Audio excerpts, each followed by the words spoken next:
naman tumirik guys, pero parang may tumutunog. And ayaw na namin ibiyahe kasi malayo-layo pa kami from Mamburao to Bulacan. Oo, yun o, to. At least ganyan ang problema. Kaya pag apa ko, yung tumatakbo kami kuya, bilang gumanon. So natanggal pala. Ayan, finally, pasakay na tayo ng barko. Yan, parang madaming sasakyan ngayon, no? Puno kaya. Ang daming bus. Tapos ang daming motor. Tapos sa mga sasakyan. Kung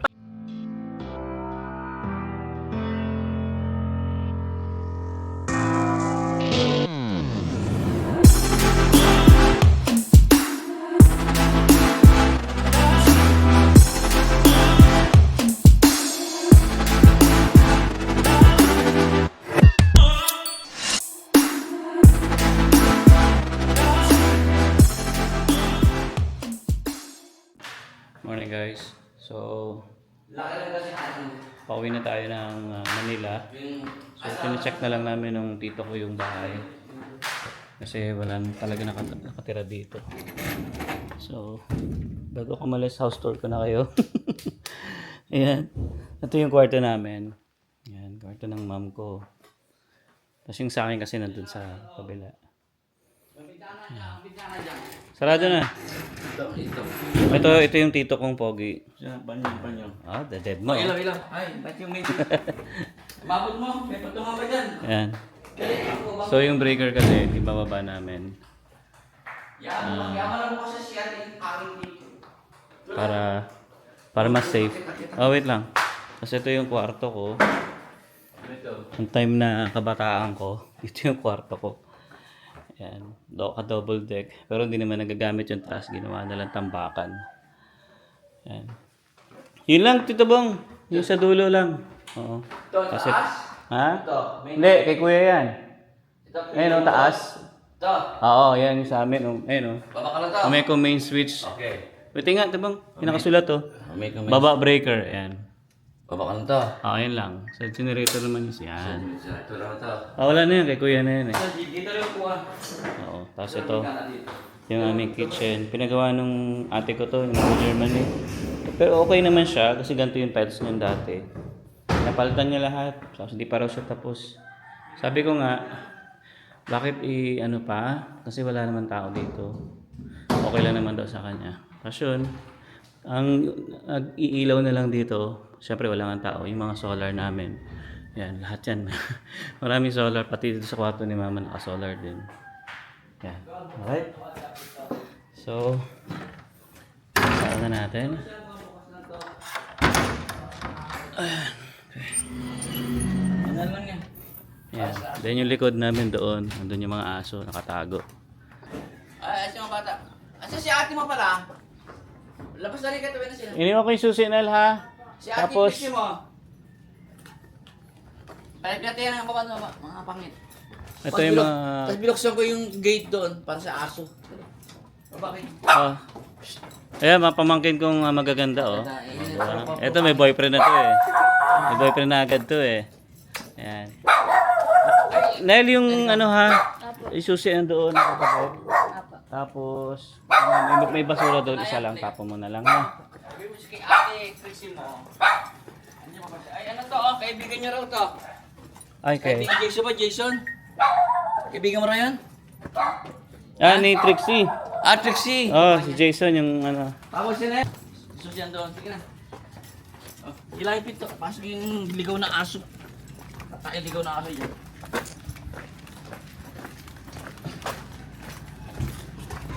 Ay, pasok na! Ano, kasya? Habi mo na! yan na, hindi na magkakasunan. Ayun na nga, eh.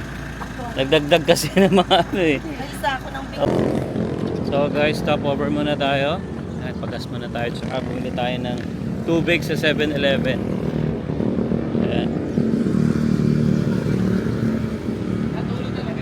Ah. A few moments later. Yan, update lang guys. Nandito na kami ngayon sa Mamburao. Mga 3 hours na rin tayo bumabiyay or 2.5 hours. Kaya lang ito no, i-share ko sa inyo. Medyo nagkaroon tayo ng aberya. Ayan. So, nagtotopak ang ating sasakyan. And nag-call a friend na si Alwin. So, nag-tricycle siya papunta sa bayan ng Mamburao. Hindi naman tumirik guys, pero parang may tumutunog. And ayaw na namin ibiyahe kasi malayo-layo pa kami from Mamburao to Bulacan pa. May natanggal pala. Yun nga, parang pumutok baby, di ba? Pala, yung ano lang, yung tubo. Yun. Buti na lang, yun lang. Ito pala guys, natanggal. Pinatanggal. Oh, ito. Maluwag ko yan, oh. Ayun. Kaya pabi ko parang iba yung tunog. Ha? Natanggal. Oo, yun, oh, ito. At least ganyan ang problema. Kaya pag apa ko, yung tumatakbo kami kuya, bilag gumanon. So natanggal pala. Maluwag. Oo, maluwag lang siya. Buti na lang. Bahala ko baka Iniisip namin baka kumatok pero hindi. May langis eh. Buti na lang nakita ni kuya. Mekaniko nga ni Alwin to kahapon, pina-check din yung radiator. Oo, wala namang problema. Okay naman. Tapos, akala namin oil. Bumili na rin kami ng oil. So, ang pinagpapasalamat lang din namin kay Lord talaga kahit may ganitong problema na nangyari yun dyan lang sa tapat ng gasolinahan before the bridge kung nakikita nyo. So, nakakuha kami agad ng oil pero yun nga pagka lagay ng oil, hindi pala yun yung problema. So, nagpark na lang si Alwin dito saglit. Ayan, para mag-tricycle nga sa bayan. So, thank you dito sa GR gas station. Tapos, yan, syempre, mainip yung mga bata. Ang ganda, meron din silang CR. And bagong-bago, yun nga, may dalawa pang mama na gumagawa doon. Ay, nako. Yan, madedelay lang kami sa biyahe. What do you want? Gusto mo mag-see? Yan o, si kuyang naka-green yung tricycle driver. Tas ito yung mekaniko na nakuha ni Alwin. Baby, gusto niya daw makita. Gusto mo makita? Chismoso talaga itong anak ko. Ayan, kita mo yan. Ito, lumuwag. Mukhang magbe-mekaniko si Zion. Gusto niyang makita ang loob. Ikaw ng Mamburao daw, siya daw gumagawa ng ano kaya sa mga Buti na kung nakita mo agad si Kuya kasi tumawag si Mac sa ano ba yun? JBM. 24 hours kasi sa Google lang. Tumawag sila, closed daw sila. Buti na lang sakto si Kuya may alam na saan ang kuhaan ng nagsabi sa akin. Ay, So ngayon, sinisikipan na lang, no? ako, lumuwag, tatanggal yun. Abot Anong pa, tawag dyan kuya? Intercooler. Yung pinaka-host niya. abot pa ba tayo sa 11:30? Tingin ko na lang. Try ko muna. Try mo muna. Hold mo Yes, si try Santo natin. Noid, ah. Come on dito, Zion. Totoy.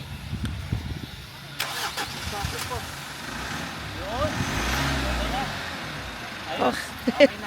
Si baby hindi alam. Siyempre, hindi naman mekaniko si Alwin. Yun na lang, yun lang ang problema. Ayun, magkano braso kuya? ko sa kuya? Damage. Ito, kuya, anong magkano sa braso ko? Kuya, ito, okay na to. Ano, baby? Salamat kuya. Salamat. O, yun pa. Thank you kuya. Ayun, oh. Let's go. Thank you, kuya. Let's go na. Ay, thank you, Lord. Ang inantay lang namin yung paghanap ng mekaniko. Tapos, mabilis lang na ayos, which is yung, gitna na naman ako. Let's go. Ay, salamat. Ayan o, nakabiyahe na tayo ng Matiwasay. Kanina, may sumisipol bawat apak ni Alwin. Tapos, in-stop na namin. Ngayon, wala na, no? Wala. Kamusta ang experience? Naaka ba syempre? Kinabahan ka? Oo eh. Hindi naman natin sasakyan to eh. Oo nga. Tinawag ko na nga sa kapatid ko eh. Tinawag ko na sa kapatid ko. Tapos, niloko ko. Sabi ko, 10,000 ang bayad. Yan. Pero mababait sila kuya. Inabutan natin ng ng pambayad din pati sa driver ng tricycle. Yun nga talaga pinagpapasalamat namin yung nasaktuhan na driver ni Alwin, yung tricycle driver, may kakilalang mekaniko. Yan. Saan siya sa munisipyo ba? Yung mekaniko, siya yung gumagawa sa munisipyo Oo. sa mga sasakyan daw doon. Parang 2 minutes lang guys, nakita niya na. Tapos yun na, sinara niya na lang gamit yung wrench niya.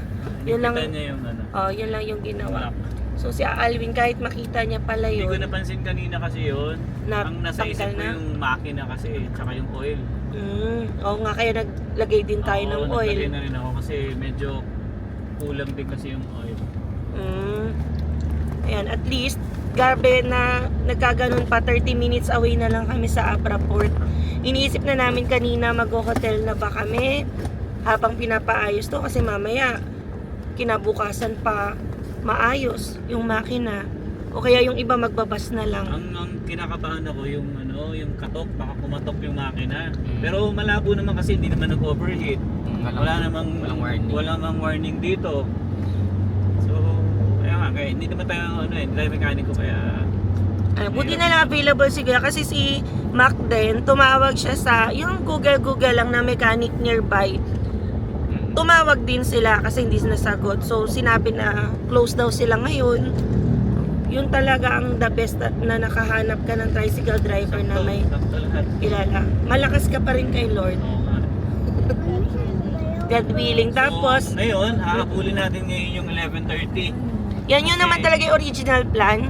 Yun nga lang makakat yung kapag kain namin ng brunch. Yeah. Kasi hindi kami nag-breakfast. Yun sana yung balak namin. Kaya nag-alat kami ng extra time. So, baka hindi na lang muna. Kaya mag-noodles na lang para makahabol. May tinapay namang baon. Pwede Then, naman sa Batangas. Or Batangas na lang din. May Jollibee din doon, no, paglabas. Yan. Yung kanina nakita nyo pala, hindi ko na na-explain, yung mga nakabilad na mais. Aside sa palay. Bilaran ngayon kasi maganda yung weather. So, konti na lang guys. 27 minutes. 14 minutes na lang.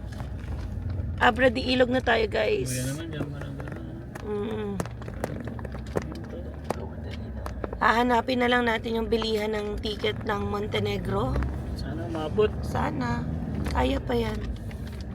So, yung palengke din ng Abra, katulad ng Santa Cruz, no, nasa highway. Nasa daan-daan. Hindi siya yung looban. Abra di Ilog. Ito na ang Ito yung bayan nila, no? Ha? Ito na yung bayan nila. Oo.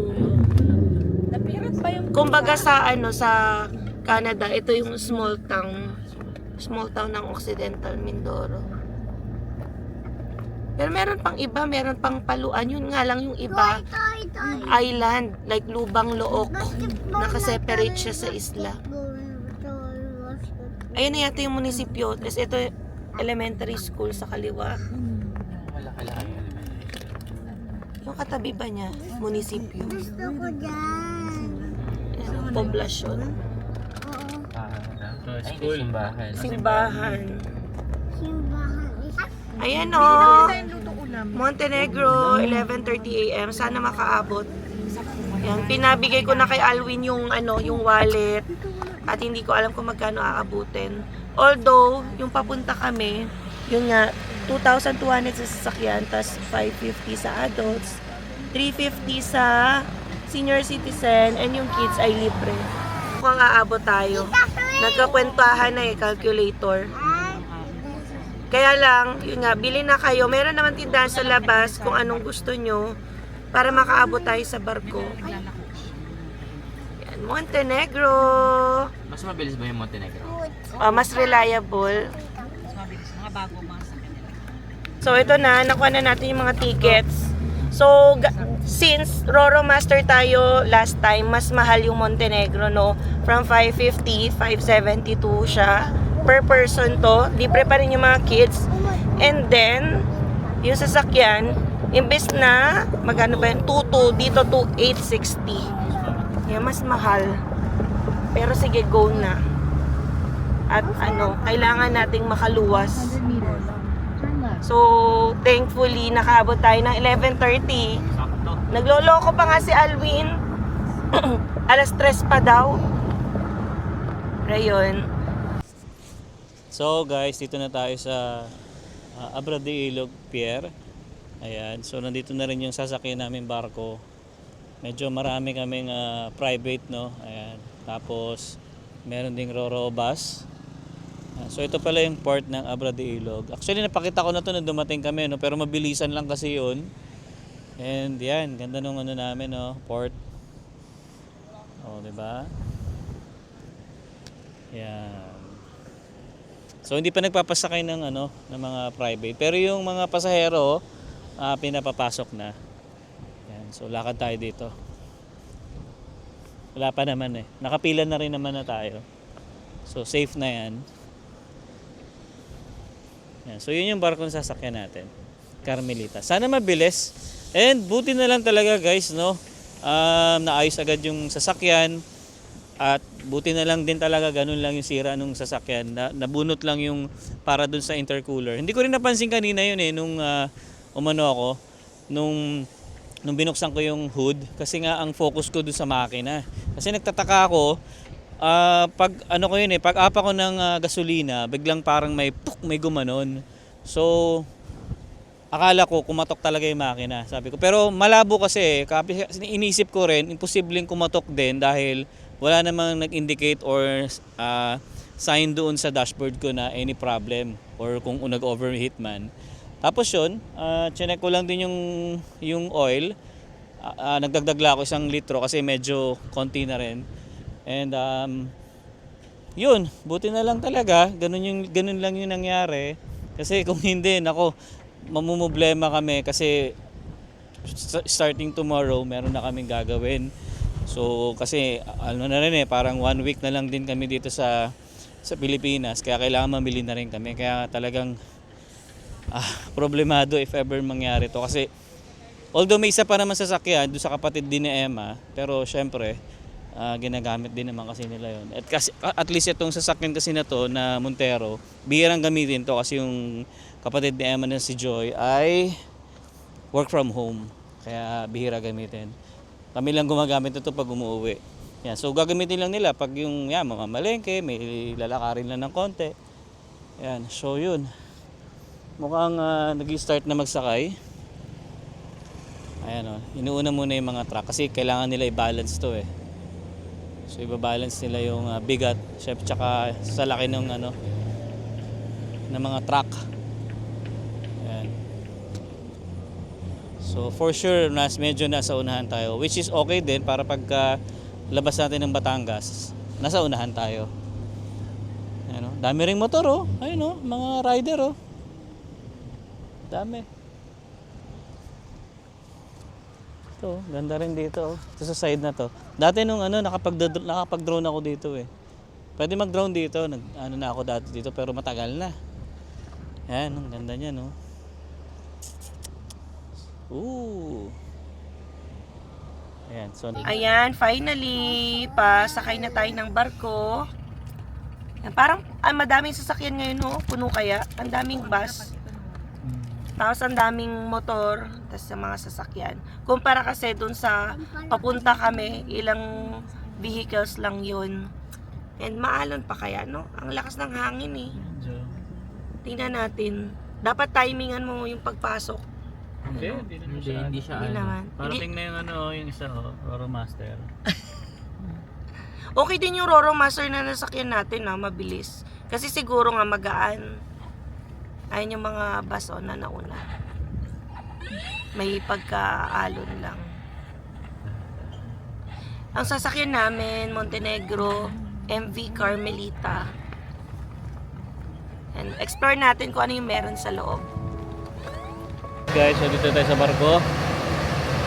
Ayan, buti na lang, nakaabot talaga tayo. Pero mahaba pa eh, no?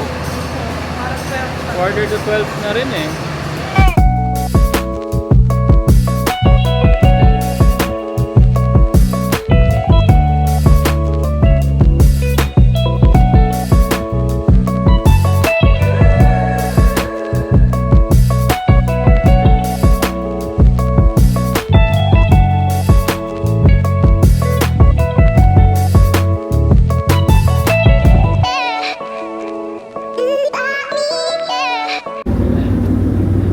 Guys, malapit na tayo sa Batangas.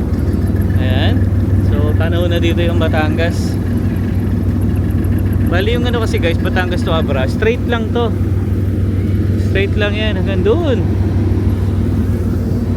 So, walang ligo-ligo yan. Di ba? Walang ligo-ligo yan. Ayan. So, yeah. So, ano pa siguro guys, mga siguro 30 minutes pa to. Nandun na kami sa Batangas Pier. And yung travel time naman Batangas to Bulacan yun ang medyo hindi natin ma-estimate kung ilang oras, no? Siguro mga 4 hours to 4 and a half. Kasi nga medyo malayo tayo. Mas papasok pa tayo sa Bukawi, Bulacan. So doon lang naman nagkaka-traffic eh. Pero mag-skyway na tayo niyan. Yan. So yan, buti na lang nakatulog ako kahit pa paano.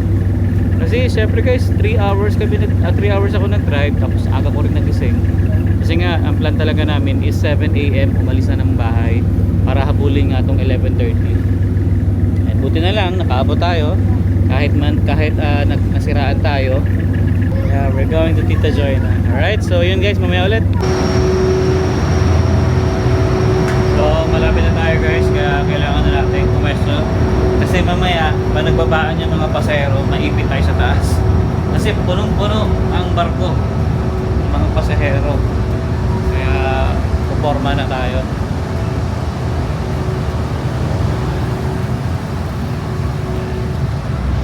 Although hindi puno yung yung sasakyan. Ayan, no? Pero hanggang unahan to eh. Pagdating dito sa kalahati, puno. Ayan, so paano na tayo, sakay na tayo.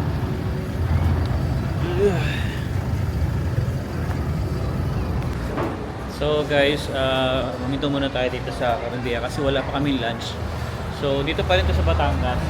So paglabas lang ng port, so nakapaganap lang siguro mga 2 kilometers away from the port. So nakita namin tong Carinderia na to. Mga silog-silog meron sila dito. Mas bulalo, meron din. Ayan, dumating na ang bulalo. Takam na si Alvin. Sa akin, tapsilog lang. Makikitikim lang ako ng sabaw. At alam nyo ba, itong Butard's Lomi House, ano pala to? Parang Best Lomi. May award silang Best Lomi. Hindi ko lang alam kung anong year or something. So, pa-follow nyo daw sila sa Butard's Lomi House and Lutong Bahay. Actually guys, hindi ko alam to. Hindi rin namin alam to. Nadaanan lang namin kasi nagutom na. After arrival sa Batangas Port, naghanap na kami ng malalapit na kainan. Pero hindi fast food. I mean, hindi Jollibee, Chowking, ganyan, or McDo, yung Goto or Lomi. Kasi ano naman eh, sikat sila sa ganun. Pero yun yung cravings ko. Pinagbigyan ko ang mga kahilingan nila. Cravings sa Goto, Lomi, ganyan. So makikitikim din naman tayo dyan. Tara na, kain na tayo. Right. Baba.